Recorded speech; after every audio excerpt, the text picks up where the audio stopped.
Bonsoir à tous. Petit souci technique ici. Pas assez de place et beaucoup trop de choses installées. J'espère que vous allez bien. On se retrouve pour le premier bilan lecture de l'année. De la chaîne même d'ailleurs, si je puis dire. Donc cette semaine, j'ai décidé de vous proposer un nouveau format de stream qui va être les bilans lecture. Donc j'espère que ça vous plaira. Quelle heure est-il présentement? Il est 20h13. Ça ne sera pas mes streams s'il n'y avait pas du retard. Donc j'ai un petit peu de retard, mais on va attendre encore 5-6 minutes le temps que le monde arrive et que vous soyez tous au rendez-vous et au même bord quand on va commencer la lecture. Bonsoir Camille.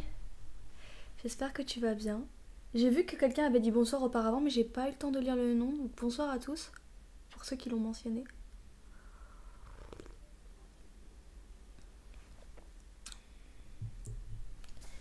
Donc je vous ai mis un ouvrage ici pour débuter, mais il y a une pile juste ici, donc qui va suivre qui va enchaîner la lecture. Je me perds dans mes mots, excusez-moi. Donc il y a ici une pile qui compte au total 7 livres, donc ça comporte les lectures que j'ai faites en bibliothèque plus 2 bonus parce que je savais pas si j'allais avoir l'opportunité de vous en parler sur mes autres réseaux sociaux, puisque finalement sur YouTube je fais des vidéos très thématiques et Instagram j'essaie de conduire une ligne éditoriale plutôt axée littérature contemporaine. Donc j'en profite aussi pour les rajouter là. J'espère que ce format vous plaira en tout cas. Si ça vous plaît, n'hésitez pas à me le mentionner. J'essaierai de le faire mensuellement. Mais bon, à vous aussi de me faire vos retours et de me dire ce que vous en pensez. Coucou Dorine, j'espère que tu vas bien. Coucou Trésor. Camille, n'hésite pas à baisser comment on appelle ça encore? Comment est-ce qu'on appelle ça? La qualité de l'image dans les paramètres, donc la petite molette, tu peux baisser parce que mon stream est en 1080p, donc en HD. Peut-être que c'est pour ça que la connexion est un peu saccadée. Je vais juste chercher ma tablette pour vous lire parce que mon téléphone se met en veille tout le temps et ça va vite me taper sur les nerfs de devoir tout le temps toucher l'écran pour pouvoir vous lire.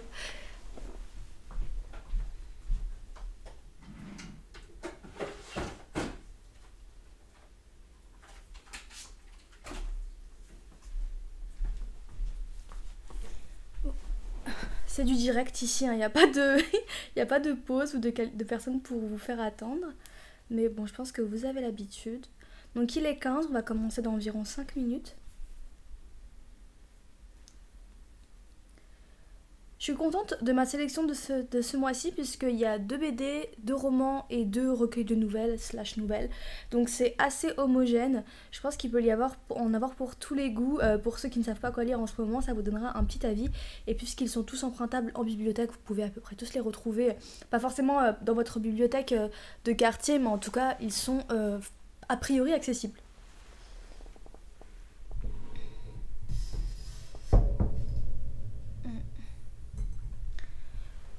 Je sais qu'il y a beaucoup de personnes qui ont de la difficulté à regarder mes streams à cause justement de la qualité, mais vous êtes assez contradictoire parce que quand je baisse la qualité, on vient me faire des remarques comme quoi la qualité est poche. Donc bon, je vais choisir selon mes goûts et mettre une qualité en HD, mais sinon voilà, suivez le conseil de Dimal et mettez que l'audio. Au final, ma tête en vaut pas forcément la peine. D'ailleurs, soit dit en passant, pour ceux qui voudraient les références des livres, je mettrai tout dans la barre d'informations à la fin du stream. Comme ça, vous pourrez les retrouver avec un lien, donc si j'y pense. Euh, Auquel cas, bah, vous pouvez prendre des notes, mais vous inquiétez pas pour ça, je ferai en sorte que vous ayez les titres.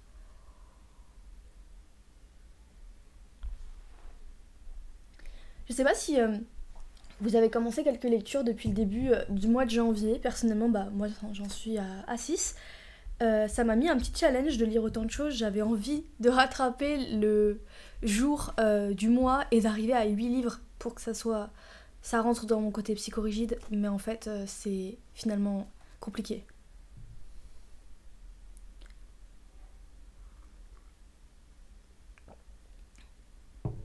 J'aimerais avoir cette dextérité pour lire et arriver à 365 livres à la fin de l'année, mais je pense que je suis un petit peu, comment dirais-je, enthousiaste et il faudrait que je lise que des livres très très courts. Après, chez moi aussi, le réseau est pas fou, hein, donc ça peut venir des deux, je ne sais pas. Le stream commence dans 3 minutes. 2 minutes, même maintenant.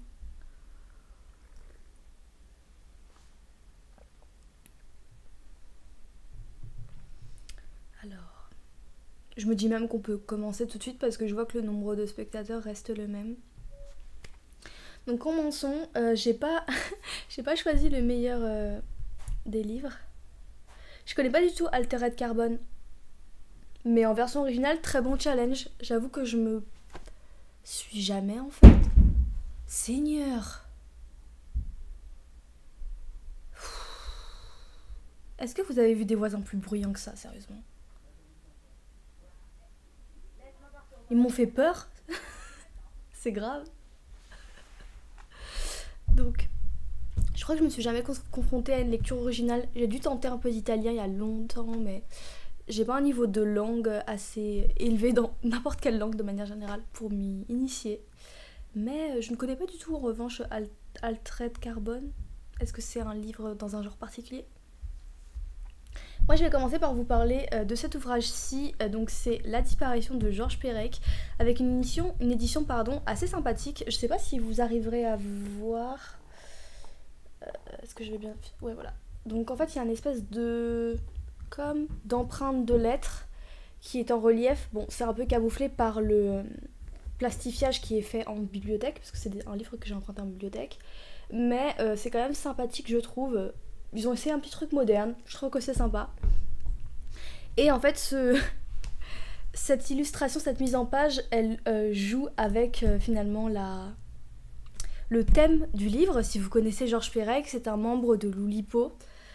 Donc c'est, comment dirais-je, un courant littéraire contemporain qui existe encore d'ailleurs, et qui est le courant littéraire le plus ancien, qui est resté le plus longtemps dans le temps. Je crois ça fait plus de 60 ans qu'il existe. C'est un courant qui mélange les sciences et la littérature et qui cherche à se créer des contraintes mathématiques en les introduisant dans leur travail d'écriture pour créer des textes innovants et des textes intéressants puisqu'ils se challengent finalement.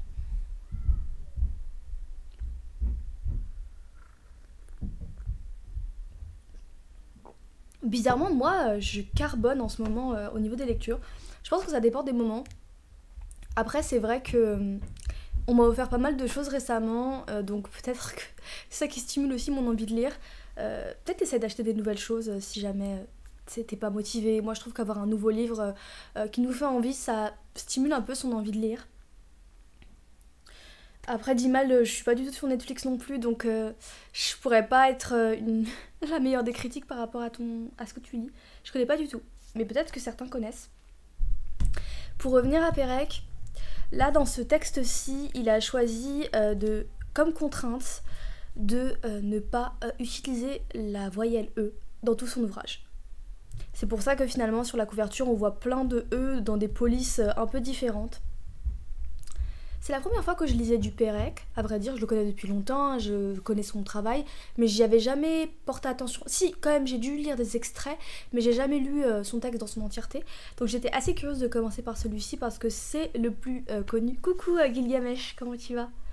C'est le plus connu donc de Perec. Je pense que quand vous parlez de l'Oulipo, automatiquement vous pensez à La disparition de Georges Perec, parce que c'est quand même un ouvrage assez particulier. Pour être tout à fait honnête, je suis encore en train de le lire. Je ne l'ai pas terminé, il me reste encore un quart, je pense. Mais j'avais envie de le mettre parce que je peux quand même vous donner un avis. Parce que voilà, au bout d'une 150-200 pages, on peut quand même se faire une petite idée du texte. C'est un livre qui est très particulier, je trouve. Alors attendez, je vais d'abord commencer par vous faire le résumé du texte. Alors, La disparition, c'est une sorte d'enquête dans laquelle on va retrouver un protagoniste qui a disparu mystérieusement. On ne sait pas si c'est un kidnapping, si c'est un enlèvement, quelque chose associé à un crime, ou bien s'il s'est suicidé. Au départ, la police penche pour cet avis-là, mais avant de disparaître, il laisse dans son appartement un courrier assez étrange, avec une association de mots qui perturbe finalement ses proches. Ils ont tous reçu cette lettre en plus de celle qu'il a laissée dans son appartement. Ils se mettent à enquêter et ils se demandent si finalement cette disparition ne serait pas liée à un meurtre ou bien à un enlèvement. Et donc dans cette enquête, il va y avoir une ribambelle d'événements plus abracadabrantesques les uns que les autres pour permettre au personnage de découvrir si l'homme a disparu ou bien s'il s'est suicidé. Donc, comment dirais-je, je ne suis pas arrivée à la fin, donc je ne pourrais pas vous dire le dénouement, mais en même temps ça serait vous spoiler un peu. Mais la disparition fait également référence au travail d'écriture de Perec, puisque c'est la disparition de la voyelle E, donc peut-être qu'à un moment donné, le fond et la forme vont se rejoindre, et dans la disparition de cet homme, on va rencontrer la disparition de la voyelle. Peut-être que lui avait senti cette disparition, ce vide, ce néant, comme dirait Sartre, et donc va nous faire part de cette disparition. Je ne sais pas. Pour ceux qui l'ont lu, peut-être que vous pourrez nous en dire un peu plus. C'est bien la première fois que je rencontre quelqu'un qui n'a pas Netflix comme moi. En tout cas, j'espère que le livre te plaira. Je ne sais pas trop de quoi ça parle. Peut-être que tu peux nous en dire plus. Pour ceux qui seraient curieux de lire ce livre-là, de lire Perec, c'est compliqué. Je vais pas vous mentir, c'est un travail d'écriture très particulier, ce que je trouve en fait aussi très intéressant.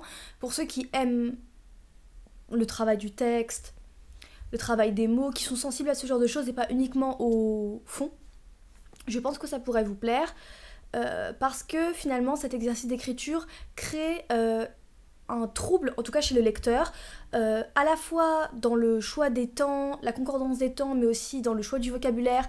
Ça crée un ensemble très particulier, parfois difficile à comprendre, pas parce qu'il n'a pas de sens, mais parce qu'en fait il est surprenant. Ça surprend, on ne peut pas passer inaperçu, ça ne passe pas inaperçu, on ne peut pas passer à côté, et même si on ne se rend pas compte tout de suite de la disparition de la voyelle E, bien qu'on puisse finalement le savoir si on connaît Perec, eh bien on est tout de suite happé par une particularité du texte, et ça c'est ce qui, je trouve, rend le texte aussi intéressant.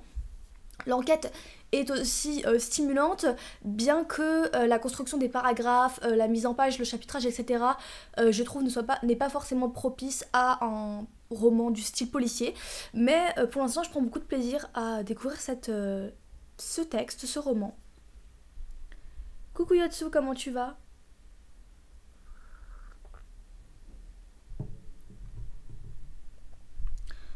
C'est aux éditions de Noël. D'ailleurs, ils font souvent un travail d'illustration, de mise en page assez particulière. Je ne sais pas si vous avez vu passer leur réédition de Voyage au bout de la nuit de Céline avec un espèce de personnage cyborg. C'est un ouvrage grand format en carton.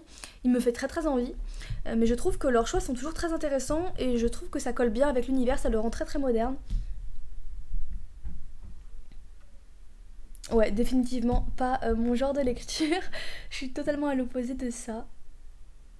Je pense que j'ai même jamais abordé un ouvrage qui se tentait à autant de thèmes. En tout cas, ça c'est le premier livre que j'ai lu, puisque je n'ai pas terminé. Je vais peut-être pas commencer par le meilleur sujet pour ce début de stream, mais au moins c'est fait. Peut-être que je vous ferai un débrief sur Discord, pourquoi pas, si ça vous intéresse, si ça m'a plu ou pas. Auquel cas j'en ferai une revue, je verrai. Mais en tout cas pour l'instant j'aime beaucoup.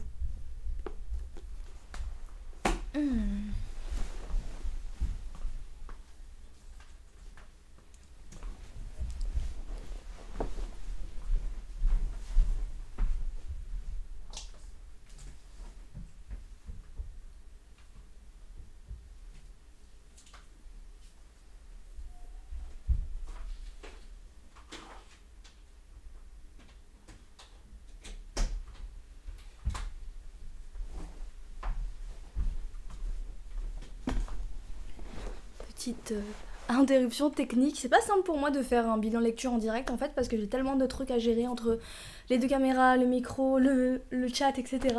Donc j'espère que vous m'en tenez pas rigueur, c'est un début pour moi aussi. On va ensuite continuer avec un auteur très connu sur ma chaîne pour ceux qui me suivent sur YouTube. Moi ça va, merci. Bonsoir Léasim77, comment tu vas ? Donc un auteur que j'ai déjà abordé à maintes reprises sur ma chaîne, il s'agit de George Sand. Je pense que si vous suivez mes vidéos, vous l'avez déjà vu puisque j'en ai fait une vidéo documentaire, etc.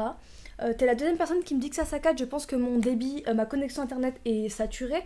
Malheureusement, je ne suis pas opérateur chez SFR, enfin, ni technicien. Donc je peux rien faire à part t'inviter à baisser la qualité du stream. Désolée. Je suis un peu deg que ça saccade comme ça. Mais honnêtement, je peux vraiment rien faire à mon niveau. Quoi qu'il en soit, je vais vous parler donc de George Sand et de son fameux ouvrage Elle et lui, encore une fois, l'un des plus connus de George Sand. Puisqu'il s'agit d'un roman à inspiration autobiographique qui s'inspire de la relation qu'elle a eue avec Alfred de Musset, plus communément appelé l'enfant du siècle.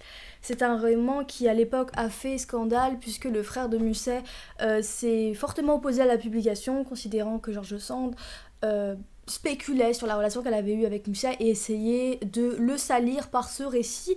D'ailleurs, Alfred de Musset a répondu à ce roman par un texte qui s'appelle Lui et elle, mais lui il l'a proposé en version feuilleton dans la presse et il l'a beaucoup plus lynché que George Sand dans ce roman.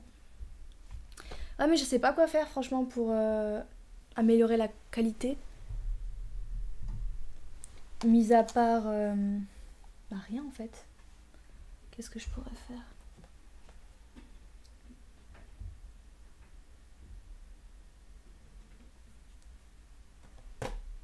Pas grand chose. J'aimerais pouvoir avoir un acte qui puisse vous permettre d'avoir accès à une meilleure qualité de stream. C'est vrai que ouais, ça vient de chez moi en fait, ça vient de mon débit qui est merdique. Mais je peux rien faire, je suis désolée. Peut-être me déconnecter sur mes autres supports. Peut-être que ça aiderait.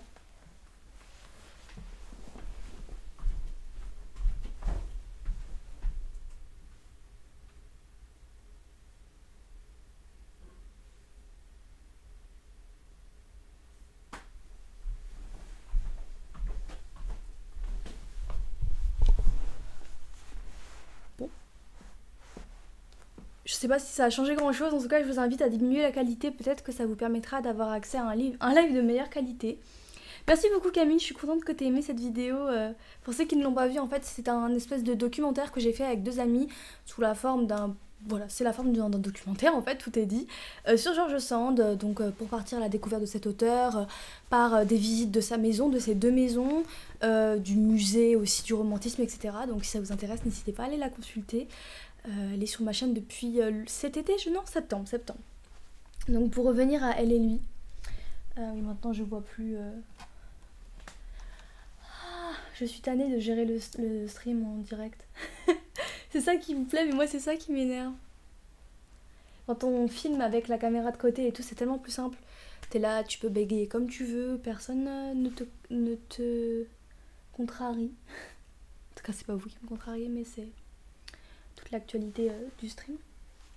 Quoi qu'il en soit, donc pour revenir sur Elle et lui, Elle et lui, c'est un roman, donc un roman d'amour. Pour ceux qui ne connaîtraient pas George Sand, c'est une auteure qui, aux alentours de 1830, donc qui fait partie du courant romantique.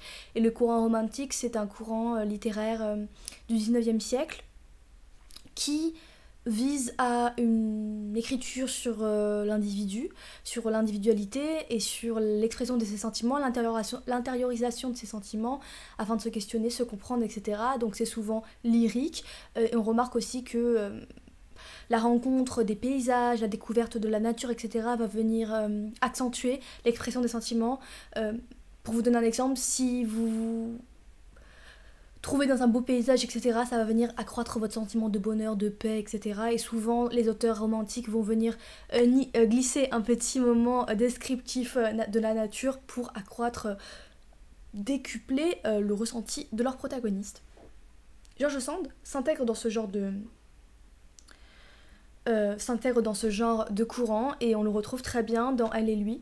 C'est vrai que je crois que c'est le 2e ou le 3e livre que je lis d'elle, et maintenant que j'ai un peu parcouru son œuvre, je comprends vraiment les codes qu'elle utilise et la manière dont elle exploite le romantisme, mais à la différence d'autres auteurs comme par exemple Chateaubriand, elle est vraiment moderne dans sa façon d'exprimer les sentiments, dans sa finesse en fait, pour décrire les sentiments humains et notamment les sentiments amoureux. J'ai lu Indiana cet été et c'était pareil, un amour déchu qu'elle arrivait très bien à exposer. Peut-être qu'elle s'inspire de sa vie donc elle est capable en fait de retranscrire ses propres émotions à l'écrit, je ne sais pas. Mais je trouve qu'elle a une finesse d'écriture qui est très appréciable et qui est encore très contemporaine, qui pourrait vous plaire si vous aimez les romances, etc. Donc ici on a affaire à la romance déchue de George Sand et d'Alfred de Musset. Bien évidemment elle n'a pas pris ses noms-ci pour son histoire. George Sand s'appelle Thérèse et Alfred de Musset s'appelle Laurent, voilà c'est ça. Et dans cette histoire, eh bien, Thérèse est une jeune femme plutôt connue dans la bourgeoisie parisienne. Elle a fait son nom grâce à ses peintures et à son travail dans l'art. Elle vit seule, donc elle intrigue, elle est mystérieuse par son côté un peu solitaire. Et Laurent en tombe éperdument amoureux. Le problème étant que Laurent est beaucoup plus jeune que Thérèse. Malgré tout, elle va réussir à s'enticher de lui, et bien à ses dépens, puisque Laurent est extrêmement immature émotionnellement, et il va lui en faire voir de toutes les couleurs. Elle va sans cesse lui pardonner, et leur relation va être finalement une continuité de Je t'aime moi non plus sur 300 pages. Donc dès le départ, on sait que leur relation ne va pas fonctionner, et on sait que Thérèse va se tuer dans cet amour. Malgré tout, on n'est pas forcément ennuyé durant la lecture parce que déjà le fait qu'ils vivent une relation passionnelle, ça offre finalement un côté hyper stimulant au récit parce qu'ils s'en vont dans d'autres pays, ils se déchirent, etc. Et donc ça crée un espèce de rythme au texte. Mais aussi parce que voilà, la qualité d'écriture de George Sand fait qu'on reste happé par ce récit, bien qu'il ne parle finalement que d'une relation amoureuse qui ne fonctionne pas. Il y a d'autres protagonistes qui vont s'insérer dans cette relation, et donc qui vont venir un peu pimenter cette déchirure, mais globalement c'est centré autour de Laurent et de Thérèse. Il y a un petit king de fin, comment dirais-je, un petit retournement de situation à la fin qui fait que Thérèse s'en sort bien et c'est plutôt appréciable. Souvent les relations amoureuses, quand elles finissent mal, surtout dans les relations romantiques, etc., ça finit souvent par un suicide ou quelque chose de très dramatique. Là en l'occurrence c'est une fin qui finit bien, auquel on ne s'attend pas. Donc pour ça j'ai été assez contente du dénouement, et puis je trouve que ça bonifie un peu le personnage de la femme. J'ai beaucoup aimé le personnage d'ailleurs de Thérèse dans ce roman, parce que je le trouve très intéressant dans le sens où finalement Thérèse elle est attirante parce qu'elle est indépendante, parce qu'elle se débrouille seule, financièrement elle est autonome, elle n'a pas la tâche d'un homme, et dès le départ en fait c'est les hommes qui vont la convoiter, mais elle ne va pas chercher l'amour en fait. Et finalement on va dire qu'elle va céder à ses avances amoureuses, mais presque par une pitié toute maternelle, et tout au long du récit on a ce sentiment qu'elle a un amour envers Laurent, mais qui est maternelle. Voilà, elle le voit comme son enfant parce que lui-même se comporte comme un enfant, et finalement elle s'illustre plus comme la Madone que comme une amoureuse, et ça se comprend aussi dans son récit, dans son histoire personnelle, puisque dans l'histoire on apprend qu'elle a perdu son enfant très jeune, etc. Et donc finalement ce qui lui manque c'est l'amour d'être mère et pas l'amour d'un homme. Bonsoir Dépivi, comment tu vas? Ou Dépivé, je sais pas trop comment on dit. Donc vous voyez que je pourrais vous en parler longtemps de ce récit, j'ai beaucoup apprécié. Après globalement j'aime beaucoup l'écriture de George Sand, je trouve que c'est vraiment très contemporain. Et si vous aimez les histoires dans lesquelles vous pouvez vous sentir compris dans l'expression des sentiments, je pense que vraiment ça pourra vous plaire. Ce que j'ai beaucoup aimé aussi c'est que les personnages sont assez... ils sont loin d'un manichéisme un peu cliché, l'homme est mauvais, la femme est gentille, c'est pas du tout comme ça. Les deux personnages en fait vont dans un va-et-vient constant, ce qui fait qu'ils sont très riches, donc ça nourrit également le roman et ça lui donne vraiment beaucoup de cachet. Personnellement j'ai beaucoup aimé, je l'ai lu assez rapidement, après c'est un texte plutôt court, je vais vous dire combien il fait de pages, mais et voilà, il fait 250 pages, même pas, 220 pages. Donc ça se lit assez rapidement et personnellement j'ai beaucoup aimé. Si vous voulez découvrir George Sand, je pense que ça peut être un bon début, c'est un de ses textes les plus connus d'ailleurs. J'ai jamais lu par contre l'inverse, Lui et elle, écrite en retour par Alfred de Musset. Je sais pas si c'est encore accessible, dites-moi si vous savez. Mais en tout cas j'ai beaucoup aimé et je vous le recommande. Ensuite on va rester dans les relations amoureuses avec ce récit donc, qui s'appelle Mon amour. Je sais pas pourquoi, hein, c'était pas du tout volontaire, mais j'ai choisi que des romans d'amour. malgré moi, honnêtement, vraiment malgré moi, et que des relations déchues. Alors je sais pas si c'est la saison ou pas, mais en tout cas j'ai choisi que ça, mais vraiment malgré moi. Ah bon, il y a d'autres choses, j'ai pris des BD et compagnie. Mais ça m'a étonnée en fait en lisant mes textes, je me dis mais je sais pas qu'est-ce qui m'a pris à être dans ce mood mélancolique. Donc ce texte-ci, il m'a intéressée d'abord parce qu'il y avait la mention petit éditeur. J'aime beaucoup, en fait c'est un travail de bibliothécaire de faire ça, mais si vous avez l'habitude d'aller en bibliothèque, parfois elles se permettent de faire des petits autocollants, des petits stickers pour appeler l'attention, comme coup de cœur, nouveauté, ou mettre une petite note pour expliquer pourquoi elles l'ont aimé, etc. Faire des tables spéciales, faire des tables à thématique et tout. Un peu comme on peut retrouver en librairie finalement, pour nous donner le sentiment nous procurer ce sentiment on achète, enfin qu'on est dans le même type de mood que lorsqu'on est en librairie. Je sais pas si je suis assez claire. Quoi qu'il en soit, c'est ça qui m'a donné envie de prime abord. Et la seconde chose qui m'a attirée, c'est que le résumé, donc en quatrième de couverture, est une définition de l'amour, donc avec un style voilà en Time New Roman, avec des caractères gras qui ont été soulignés. Mais rien de résumé, vraiment rien qui résume réellement le texte. Donc je ne savais pas à quoi m'attendre et je me suis arrêtée à ces deux choses-là pour l'emprunter. C'est ça qui est cool quand on emprunte, c'est que finalement on ne paye pas. Donc je me suis permise de le prendre mais sans vraiment savoir de quoi il allait parler. Et quand je l'ai ouvert, en fait, je me suis rendu compte que c'était un espèce de chassé-croisé de nouvelles, de vie de plusieurs personnages qui vont chacun vivre des relations amoureuses et des relations amoureuses qui ne fonctionnent pas.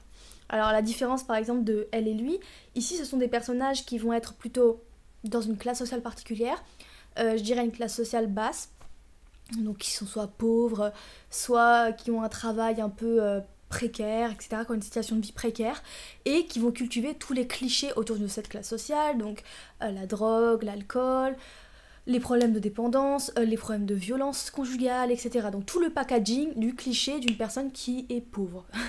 Donc ça c'est je trouve le premier point controversé de ce texte, mais on y reviendra. Donc secondement, l'idée de ce texte c'était voilà, de nous raconter la vie de ces différents personnages qui vont s'entrecroiser soit parce qu'ils se connaissent, soit parce qu'ils font partie de la même famille, mais globalement parce qu'ils font aussi partie de la même ville, de la même province. Et chaque paragraphe, en fait, je vais vous montrer le découpage, va finalement reprendre la vie d'un personnage. Ensuite, on va basculer à un autre... Excusez-moi, vous voyez pas très bien. C'est difficile de cadrer. Là, je pense que vous voyez bien. Donc, vous voyez, c'est une espèce de sélection de paragraphes, donc de blocs. Et chaque bloc va prendre la vie d'un personnage. Et ensuite, on va basculer, par exemple ici, on va basculer avec un autre personnage. Donc on va tout le temps switcher, ce qui fait que ça va nous permettre d'avoir un rythme très très très ponctué, mais si vous avez l'habitude de lire de la littérature contemporaine, c'est ultra courant et moi je suis un peu tannée de ce procédé d'écriture parce que c'est vu et revu, des personnages qui se switchent, etc. Soit un chapitre, un personnage, soit un paragraphe, un personnage, mais ça a le mérite d'offrir une lecture stimulante, très saccadée, très rythmée et donc duquel on n'en s'ennuie jamais. Là il n'y a pas de chapitrage ou très peu, en tout cas ça m'a pas marqué, c'est vraiment la distinction des paragraphes qui va venir encadrer le texte. L'écriture est assez contemporaine, donc moderne, assez accessible. Personnellement, elle ne m'a pas du tout plu parce que je pense qu'un des objectifs de l'auteur, c'était de représenter la violence, de représenter l'agressivité, etc. Ou en tout cas, la violence quand on vit dans un milieu pauvre, on va dire un peu, si on fait du Bourdieu de comptoir, l'idée que quand on appartient à une classe socio-professionnelle particulière, nos relations amoureuses vont être le reflet de notre classe et donc fatalement que la violence qui émane d'une vie de pauvre, elle va émaner dans le langage et dans les relations amoureuses. Et pour retranscrire ça, il va avoir une écriture extrêmement vulgaire, mais qui je trouve finalement va être très creuse, dans le sens où il y a des manières beaucoup plus stimulantes et intéressantes de transmettre la violence. Et je trouve que glisser 2-3 insultes par-ci par-là, c'est pas forcément le meilleur choix. Et ça m'a déçue personnellement, je sais pas, j'ai trouvé ça facile et ça venait en plus s'ajouter aux nombreux clichés qu'il cultivait en fait autour des personnages. Donc je me suis arrêtée je pense avant les 30 dernières pages. Je sais c'est poche parce que j'aurais pu juste terminer et voilà, m'arrêter à la fin. Mais franchement je me suis forcée pour le continuer parce que je savais que j'allais vous en faire la revue. Si j'avais pas eu cet enjeu là, je pense que je l'aurais arrêté beaucoup plus tôt. Les relations amoureuses par contre sont assez diversifiées dans le sens où il y a des relations homosexuelles, des relations d'adultère, des relations familiales, etc. assez complexes. Mais globalement j'ai trouvé ça assez facile et pas très bien écrit. Par contre si l'univers vous intéresse et que vous avez envie de plonger dans un texte similaire, il y a... comment ça s'appelle ? Apprendre à finir aux éditions de Minuit. J'en ai fait une revue sur mon compte Instagram, si vous descendez un peu vous pourrez peut-être la trouver. Qui est finalement presque la même chose, sauf que c'est bien écrit et ça se concentre sur un seul couple. Mais je trouve que c'est un peu la même chose, l'idée que finalement c'est une relation qui s'étiole et petit à petit bien elle s'arrête pour mille et une raisons. Certaines personnes dans le récit vont choisir de rester ensemble malgré le désamour parce que les enfants, parce que pas la capacité financière de partir autre part, etc. Ou par peur de la violence du conjoint. Donc c'est plutôt doux amer, même complètement noir je dirais, allons loin dans nos mots.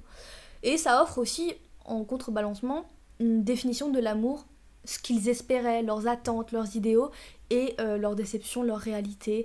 Et peut-être ça offre aussi un questionnement, est-ce que l'amour c'est une représentation idéalisée qu'on se fait, une représentation romantique qu'on se fait et que toute notre idéalisation, elle finalement elle vient se heurter à la réalité et donc nous décevoir et donc nous plonger dans une espèce d'amertume. Peut-être que peut-être que je spécule, je ne sais pas. Quoi qu'il en soit, voilà, c'est l'idée que je peux vous en faire du texte globalement. Je ne connaissais pas du tout les éditions Joël Losfield, donc peut-être que c'est leur choix éditoriaux qui ne me plaît pas, je ne sais pas. Si vous avez lu cet auteur ou bien cette maison d'édition, n'hésitez pas à me donner votre avis. Personnellement, vraiment, c'était une découverte. Mauvaise découverte, mais bon, peut-être que je me confronterai une autre fois à cet auteur ou bien à cette maison d'édition, à voir. J'espère que je parle pas trop vite, je sais que j'ai un débit assez franc. J'espère que ça va, que vous suivez un peu mon déroulement. N'hésitez pas à m'arrêter si vous avez des comment dirais-je, des remarques à faire. Ensuite, on va continuer avec un cadeau de Gilgamesh Dono qui est encore présent sur le stream, j'espère. Et donc c'est l'appel de Cthulhu. Donc là, c'est pas du tout un emprunt bibliothèque, on me l'a offert. Donc c'est de Lovecraft. Je pense que beaucoup d'entre vous connaissent Lovecraft. Si je me fie à l'idée que les personnes qui vont sur stream, qui sont sur Twitch, aiment la littérature fantasy, fantastique. Donc pour ceux qui ne connaîtraient pas Lovecraft, c'est un auteur principalement de nouvelles, il me semble, si je ne dis pas de bêtises, mais peut-être qu'on a encore des spécialistes dans les abonnés, qui écrit donc des nouvelles fantastiques, donc c'est-à-dire des nouvelles qui... Vraiment dans la construction, je trouve qu'il est très très classique, donc je vais essayer de vous le résumer comme ça. La littérature fantastique, c'est, on va dire, le point de départ, c'est un point de départ sur le réel, pour en fait finalement petit à petit aller vers un univers parallèle ou quelque chose de grinçant, ou qu'on tombe petit à petit dans un monde qui ne ressemble pas au nôtre, qu'on tombe dans le surnaturel, voilà, c'est le bon mot. Par exemple, je peux vous citer le Horla de Maupassant, si vous l'avez lu, ou bien Edgar Allan Poe, dont d'ailleurs Lovecraft s'inspire beaucoup, dont il est très fan. En fait, c'est de ça que ça parle le fantastique, donc je vais pas m'étaler dans des définitions rocambolesques, etc. Du fantastique. Je pense pas que vous ayez envie d'avoir un cours de littérature historique. Mais voilà.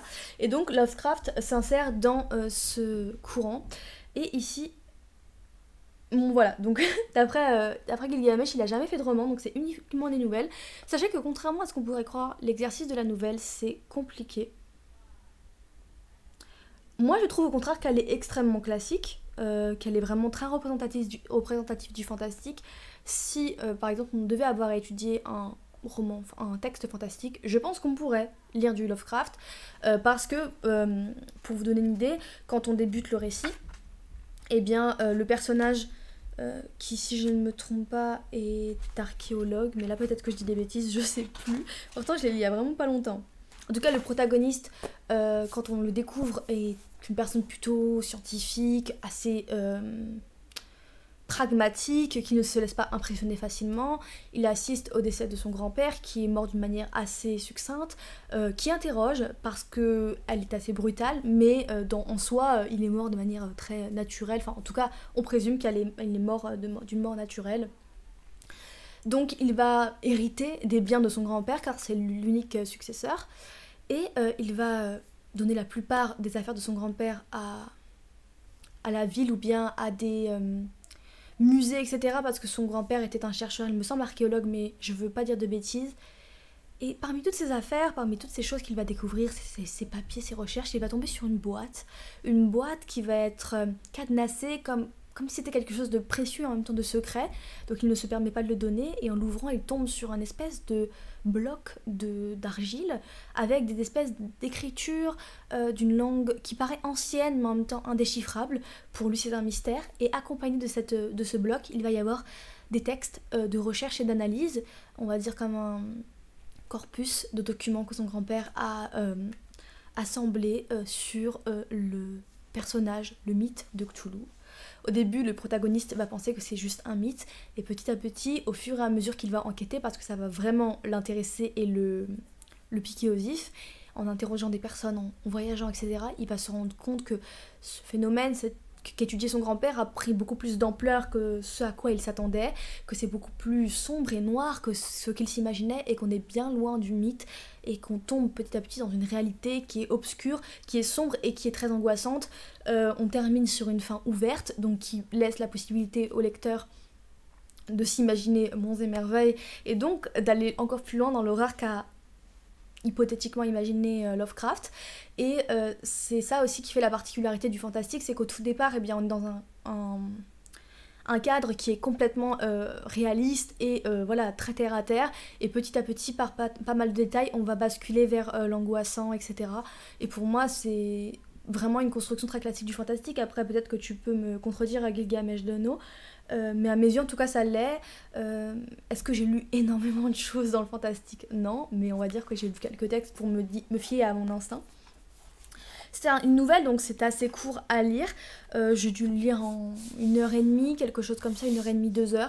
Je l'ai trouvé, quoi qu'il en soit, malgré son côté très classique, très très bien écrit, très réussi. Alors moi j'ai eu une traduction récente, une nouvelle traduction, de ce que j'ai compris. Mais il en existe peut-être d'autres, mais j'ai trouvé que l'écriture était très très moderne, très accessible. Quelques redondances dans les choix d'écriture, mais malgré ça, j'ai trouvé que c'était quand même très stimulant, très facile à lire, bien choisi, et en fait, comment dirais-je, la descente aux enfers, elle est vraiment... La descente aux enfers, elle est vraiment bien faite, bien exécutée, donc on tombe vraiment dans l'univers, on est très vite happé. Je pense que ça pourrait vraiment vous plaire si vous ne connaissez pas. C'est un texte que j'avais hésité, enfin pas celui-ci précisément, mais j'ai hésité à lire du Lovecraft pour Halloween, et Camille, tu tombes bien de me faire cette remarque parce que je pense que ça va être une des prochaines lectures dans le stream après le Royaume du Nord, pour une vidéo qui arrive bientôt, donc ça va être un petit clin d'œil. Je pense que ça va être ce qui va arriver. Donc je vous demanderai sûrement de choisir laquelle des nouvelles vous aimez le plus. Mais personnellement j'ai beaucoup aimé pour cette première découverte de Lovecraft. J'ai trouvé ça très appréciable, et d'ailleurs le fait que ça soit court, ça le rend vraiment parfait pour une lecture en direct parce qu'on peut facilement le finir en un stream. Donc ça c'est très très chouette. J'ai hâte de vous faire découvrir ça en lecture sur la chaîne. Moi j'ai beaucoup aimé. Donc il y a une petite introduction aussi au départ d'un théoricien qui s'appelle François Bon. Qui a assez fait jaser les foules, puisque quand on l'avait lu avec Gilgamesh de No, il avait trouvé ça complètement falsifié, et, mensonger, etc. Moi qui ne connais pas Lovecraft, j'en ai pas été très étonnée. Mais en tout cas, voilà, si vous êtes intéressé par cette nouvelle, n'hésitez pas. En fait, c'est une réédition donc chez la maison Point, et la particularité, depuis tout à l'heure, en fait, je vous le tiens dans la main alors que j'ai quand même fait exprès d'installer un set pour vous montrer les livres de plus près. Vraiment génie de la lampe. C'est qu'il a vraiment, voilà, il est très esthétiquement parlant, il est très très beau, donc c'est aussi pour ça que je le voulais en collectionneuse. L'édition, elle est cartonnée avec donc une illustration avec des détails dorés, comme vous pouvez le voir. Donc il y a un effet de matière aussi, donc c'est en relief, et il y a aussi un travail de pointage, donc il est vraiment très très travaillé, hein. Je le trouve vraiment très très joli. Excusez-moi pour cette répétition de traits, c'est ma nouvelle lubie. Donc voilà, je le trouve vraiment très beau. J'ai beaucoup aimé la maison. Je sais pas ils vont choisir de rééditer toutes les œuvres ou si c'est juste le cas pour l'appel de Cthulhu. Je ne sais pas non plus si c'est le plus connu chez Lovecraft. Honnêtement, je suis vraiment pas connaisseuse de cet auteur. Mais j'aime beaucoup.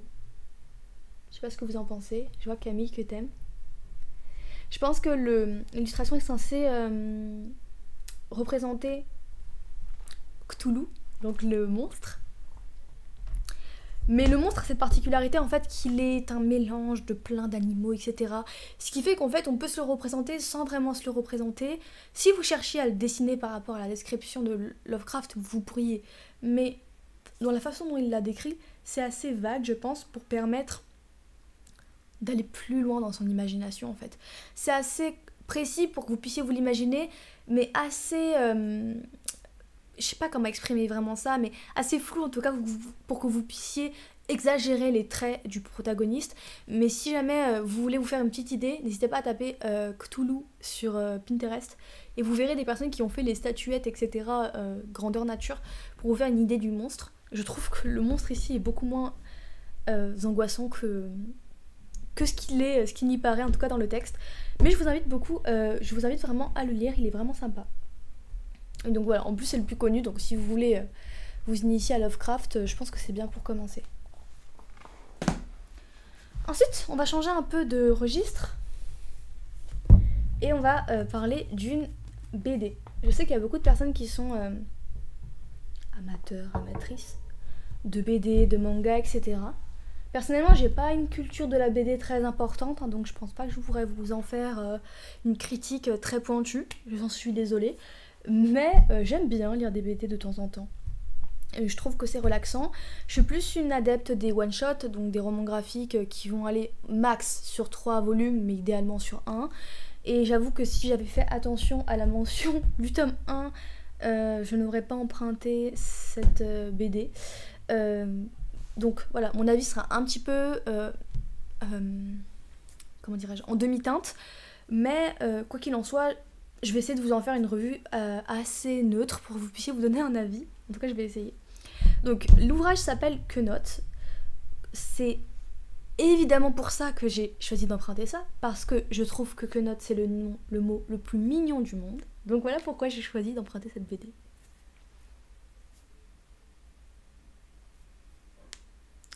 Bah, en fait, ça s'explique vraiment simplement. Déjà, c'est libre de droit. Donc, tu peux le lire en évitant de te faire striker ta chaîne.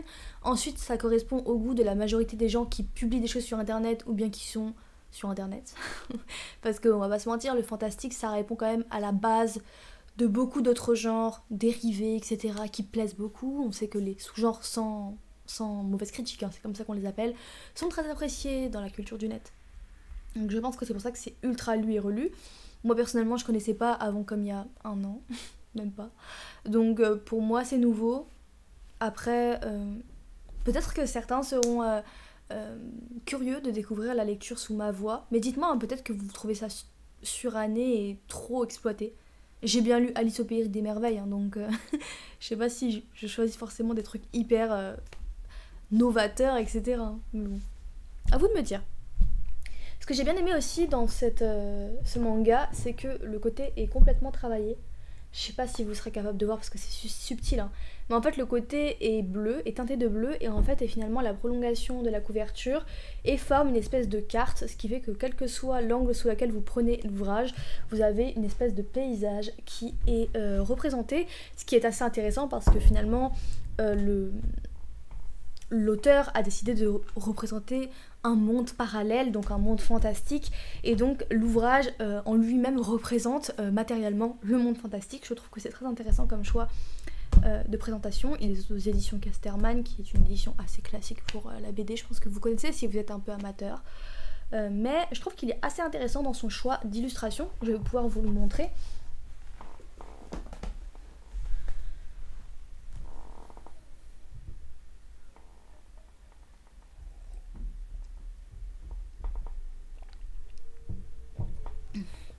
Ça en dit long sur ton avis sur mes goûts de littérature à Gilgamesh. Je vois que tu le trouves très, très guindé dans mes choix de lecture. En fait, ce que je trouve sympa, c'est dans cette BD, c'est que donc c'est dessiné hein, par un Asiate, hein, je sais plus son nom, comment il s'appelle encore, Ryo Hirano. Et ce que je trouve vraiment sympa, c'est que je trouve il représente une scène artistique, un courant artistique différent. Alors je m'y connais pas très bien en manga japonais, etc. Mais je trouve que c'est ultra fantaisiste et c'est ça qui m'a plu. C'est très pop et très différent et je trouve que l'univers est assez complexe. On peut vraiment se plonger dans l'univers, il y a beaucoup de choses à regarder, les personnages sont très loufoques.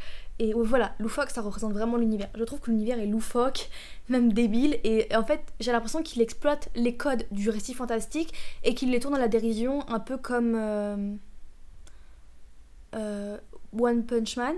Je trouve que c'est un peu dans le même délire. Donc c'est pour ça aussi qu'il m'avait plu au niveau de l'esthétique, etc. Je trouve que c'est assez intéressant, les personnages sont rigolos, ils sont vraiment spéciaux, particuliers.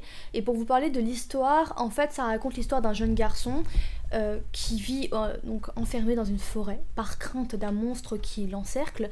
Il n'y est jamais sorti, mais il va tomber un jour sur son compatriote, donc il va devenir son compère et son ami, et c'est en fait une dent, une quenotte.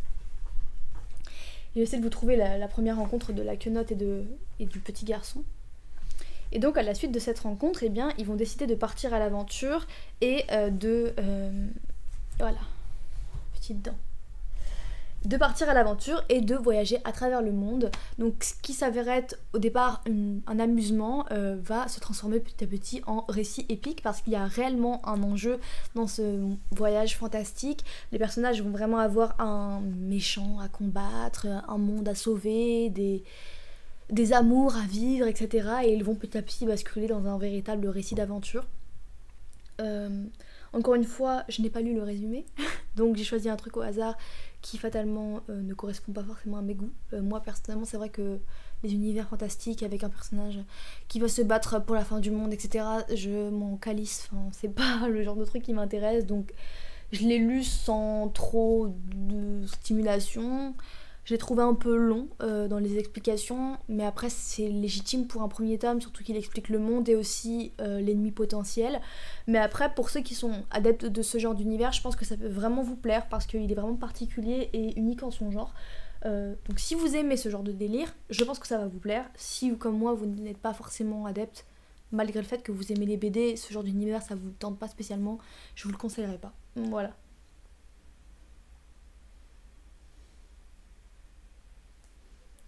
Mm. Donc sûrement que si je lis du Lovecraft, on partira pas sur Cthulhu. J'essaierai d'en choisir un qui est un peu moins mis en avant. Mais je suis curieuse de vous faire des petits récits plus courts aussi, ça peut être sympa. On avait fait ça avec Sveg il y a quelques temps qu'on avait lu le joueur d'échecs et ça vous avait bien plu. Donc pourquoi pas réitérer l'expérience, surtout que ça collera vraiment avec ma prochaine vidéo que je vais tourner comme demain, demain et après-demain. Je pense que ça va me durer 3 jours. Donc ouais, moi je serais contente de vous le lire, mais après, si vraiment c'est plate, hein, dites-moi. Ça change en vrai de mes lectures habituelles, comme tu dis, Gilgamesh d'Anneau. Parce que jusque-là, je vous ai lu plutôt des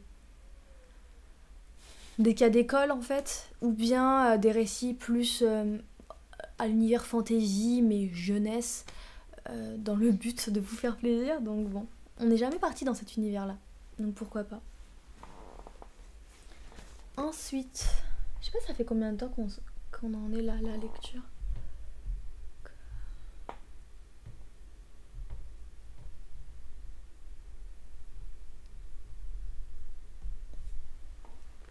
On va continuer avec un texte dont je vous ai déjà parlé sur Instagram.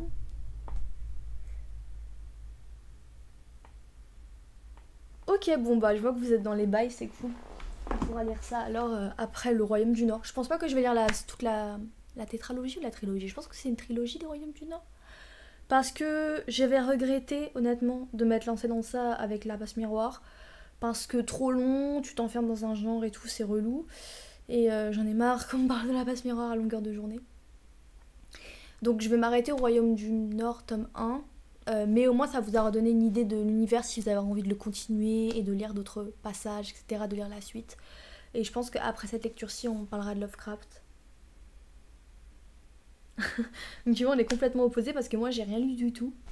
Comme quoi, tous les contraires peuvent se rencontrer. Je suis plutôt dans le même bord que Camille, donc je serais contente de découvrir ça en même temps que vous. C'est cool en plus pour moi de découvrir un texte, je sais pas pourquoi je fais ça là, de découvrir un texte de manière de vraiment découvrir authentiquement le texte en même temps que vous. Là en l'occurrence les Royaumes du Nord ou Alice, c'est cool parce que je peux vous faire des petites analyses ou des petites remarques en même temps que je lis, mais ce qui est sympa avec la découverte en direct, c'est que j'ai une spontanéité qui est fun pour moi aussi, donc je serais contente de faire l'un puis l'autre, une fois un texte que je connais, une fois un texte que je connais pas, c'est un peu le fun aussi pour moi. Donc pour vous reparler de ce texte aussi, pour ceux qui me suivent sur Instagram, vous avez déjà vu la revue, mais parfois des petits compléments à voix haute peuvent vous titiller et vous donner envie de lire le texte. C'est l'avant-dernier texte d'ailleurs que j'ai à vous présenter aujourd'hui, donc j'ai pas non plus lu des milliers de cents depuis le début du mois de janvier. Il s'agit du goût âpre des kakis de Zoya Pirzad aux éditions Zulma. Donc pour ceux qui connaissent les éditions Zulma, je pense que l'illustration, la mise en page est assez reconnaissable de cette maison d'édition. Mais pour ceux qui ne la connaîtraient pas, c'est une maison d'édition qui est plutôt axée sur la littérature étrangère. Donc c'est une maison d'édition française, francophone ou française, je dirais française, et qui publie régulièrement, même pratiquement uniquement que des ouvrages de pays étrangers, donc pas forcément les États-Unis et l'Angleterre, au contraire, ils vont souvent donc dans le Moyen-Orient ou bien en Afrique. Le Moyen-Orient, en Afrique, bon bref, on va passer sur mes connaissances géographiques, je pense que vous avez compris le principe. Et ici, il me semble que c'est... je sais plus, par contre, c'est dans quelle contrée ? Donc là, c'est une autrice iranienne qui va proposer en fait un texte assez intéressant parce qu'à la fois, il va nous plonger donc, dans la culture iranienne et dans une culture loin finalement de l'occidentalisme qu'on peut avoir quand on parle de livres, enfin en tout cas qu'on aborde des livres qui abordent l'Orient, etc. Donc elle va nous plonger dans la réalité de l'Iran, dans ses cultures, ses traditions, etc.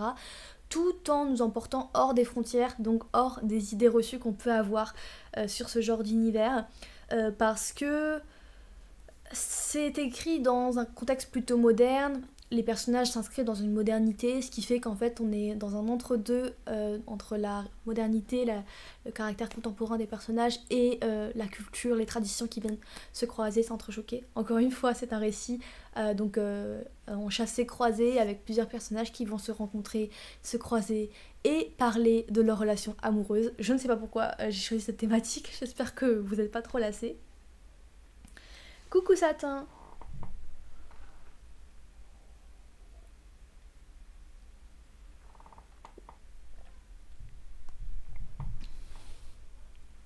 Et donc ici, on va plutôt avoir affaire à des femmes soit mariées, soit en passe de se marier, soit divorcées. Mais on va dire qu'on va rencontrer plutôt des femmes de la même tranche d'âge, de la même catégorie sociale. Quoique en fait, non, il y a une femme âgée aussi. Donc je peut-être m'aventure un peu trop. On va rencontrer un panel de femmes. Ça va être un récit écrit... de manière omnisciente. Les personnages vont nous raconter leurs pensées, on va assister à leurs pensées, à leurs réflexions, et encore une fois, elles vont raconter avec beaucoup de nostalgie une relation amoureuse qu'elles ont vécue, faire le retour sur une relation qu'elles sont en train de vivre, mais qui est sur le point de s'arrêter, parce qu'encore une fois, ce sont des relations qui vont s'effriter, s'étioler, jusqu'à disparaître.